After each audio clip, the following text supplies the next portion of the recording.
عمومی طور پہ ہم کسی سے محبت اس لیے کرتے ہیں کہ اس کا ہمارے کندھوں پر کوئی احسان ہوتا ہے تو ہم اس کے بدلے میں اس سے پیار کرتے ہیں۔ ٹھٹھرتے موسم میں جب بدن سردی سے کپ کپا رہا ہو اور کوئی بندہ دودھ کا گرم گلاس پیش کر دے، چائے کی پیالی پیش کر دے، تو ساری زندگی اس کا احسان نسلی شخص کو نہیں بھولتا۔ تو کسی کا احسان جو آپ کے کندھوں پر ہو، آپ اس کے احسان کے بوجھ تلے دبے رہتے ہیں۔ یار اگر کسی سے اس لیے پیار کیا جاتا ہے کہ اس کا آپ کے ذمے کوئی احسان ہے، تو مجھے بتاؤ کائنات میں اتنے احسان کسی کے ہو سکتے ہیں جتنے آمنہ کے لال کے احسانات ہیں؟ ہم حضور کے احسانات کے بوجھ تلے دبے ہوئے ہیں۔ میں یہ بات اکثر کہا کرتا ہوں کہ ہمارے بدن پہ اتنے بال نہیں ہیں جتنے رسول اللہ کے احسانات ہیں۔ ہم اپنے وجود میں بھی ان کے مرہون منت ہیں۔ اگر وہ جلوہ گر نہ ہوتے اس کائنات کو خلعت وجود ہی نہ ملتا۔ یہ دنیا بنائی ہی گئی حضور کے لیے۔ انسانیت مقروض ہے جناب رسالت مآب صلی اللہ علیہ وآلہ وسلم کی۔ کیا آپ نہیں جانتے کہ باپ اپنی بیٹی کو زندہ درگور کر دیتا تھا؟ تو بتاؤ یہ کتنا بڑا ظلم تھا۔ اور میرے اور آپ کے آقا و مولا نے اس زمانے میں جب بیٹیوں کو زندہ درگور کر کے باپ فخر کر رہا تھا، فرمایا لوگوں سن لو میری فاطمہ میرے جگر کا ٹکڑا ہے۔ کسی سے اس لیے پیار کیا جاتا ہے کہ وہ صاحب کمال ہے۔ مشاہیر سے لوگ اسی لیے پیار کرتے ہیں، بڑے بڑے سائنسدانوں سے، بڑے بڑے ہیروز سے، قائدین سے، اہل علم سے لوگ اس لیے پیار کرتے ہیں کہ وہ صاحب کمال ہیں۔ تو کوئی لاؤ نا ایسا صاحب کمال جس نے انگلی کا اشارہ کیا ہو چاند ٹکڑے ہو کے قدموں میں آیا۔ کوئی لاؤ نا ایسا صاحب کمال جس کے ہاتھ اٹھے ہوں سورج پلٹ کے عصر کے وقت پہ آیا ہو۔ کوئی لاؤ نا ایسا صاحب کمال جس نے اشارہ کیا ہو درخت قدموں میں آ کے سجدہ ریز ہو گئے ہوں۔ کوئی لاؤ نا ایسا صاحب کمال جس نے اشارہ کیا ہو کھجوریں پکی ہوئی قدموں میں آ کے گری ہوں۔ او سڑیاں کھجوراں اگا جان دائے، او پتھراں نو کلمے پڑھا جان دائے، قطرے کو سمندر ذرے کو ستارہ کرتے ہیں، کونین کو خم آ جاتا ہے جب زلف سنوارا کرتے ہیں۔ کوئی لاؤ تو صحیح زمانے میں ایسا۔ اچھا کسی سے پیار اس لیے بھی کیا جاتا ہے کہ مستقبل میں اس کی کوئی ضرورت پیش آنی ہوتی ہے تو بندہ تعلق رکھتا ہے۔ تو اگر یہ غرض ہے محبت کی تو بتاؤ نزع سے اوکھا ویلا ہو سکتا ہے؟ بتاؤ حشر سے کوئی اوکھا ویلا ہو سکتا ہے؟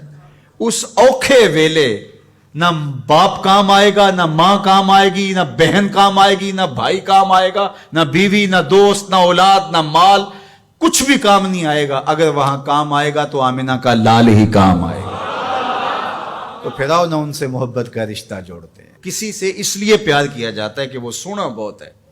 اچھا یہی معیار ہے اگر کسی سے محبت کا، اور یہی سب سے بڑا داعیہ ہے محبت کا، تو آؤ پھر اس سے پیار کریں۔ مکھ چند بدر شاہ شانی ہے، متھے چمک دی لاٹ نورانی، کالی زلف تے اکھ مستانی ہے، مخمور رکھی ہن مد بھریاں۔ سبحان اللہ ما اجمل کا ما احسن کا ما اکمل کا، کتے مہر علی کتے تیری، اللہ اکبر۔ آؤ پھر ان سے پیار کیجئے۔ اور محبت کا ایک تقاضا یہ بھی بیان کیا گیا، حب کا شیء اکثر ذکر ہو، بندہ جس سے محبت کرتا ہے کثرت سے اس کا ذکر کرتا ہے۔ کوئی بہانہ تلاش کر لیتا ہے، کوئی راہ تلاش کر لیتا ہے، کوئی سلیقہ کوئی طریقہ ڈھونڈ لیتا ہے ذکر کا۔ جو کسے دا عاشق ہوئے گل اسے دی کردہ، میاں صاحب کا لہجہ دیکھیے، جو کسے دا عاشق ہوئے گل اسے دی، سو مکر بہانے کر کے مرنے ہو دے مردہ۔ تو جس سے محبت ہوتی ہے تو بندہ پھر اسی کی بات چھیڑتا ہے، اسی کا تذکرہ چھیڑتا ہے۔ کثرت ذکر قرار جاں کا سبب اور ذریعہ ہے، اور تسکین کا سبب اور ذریعہ ہے۔ محبت کا ایک تقاضا محبوب کی اطاعت اور فرما برداری ہے۔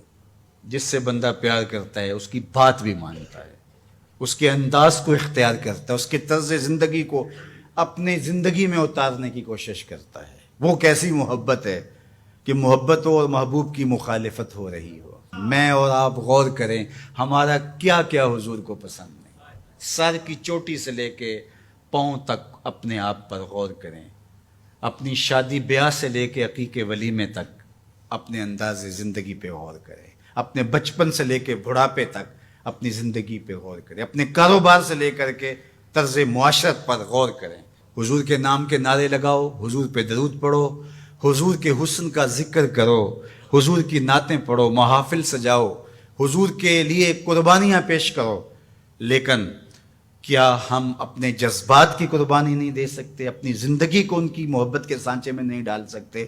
اگر ہم نہیں ڈال سکتے ہیں تو پھر ہماری محبت ابھی خام ہے، ابھی کچی ہے۔ یہ ربیع الاول کا موسم یہ ہمیں موقع فراہم کرتا ہے۔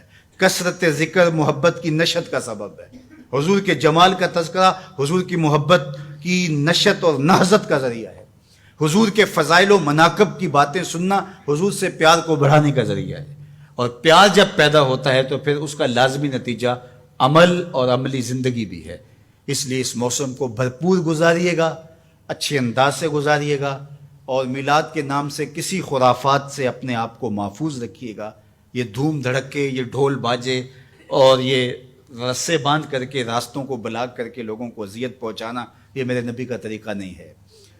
خوبصورت انداز سے گھروں میں درودوں کی محافل سجائیے گا، اپنے بچوں کو بٹھا کے سونے محمد پہ درود پڑھیے گا، مساجد میں حضور کے ذکر کی محافل کیجیے گا، صدقہ و خیرات کیجیے گا، اپنی ہمسائیگی پر، اپنی رشتہ داری پر غور کیجیے گا، اور جہاں ضرورت ہو وہاں آپ ان کی مدد کے لیے پہنچیں۔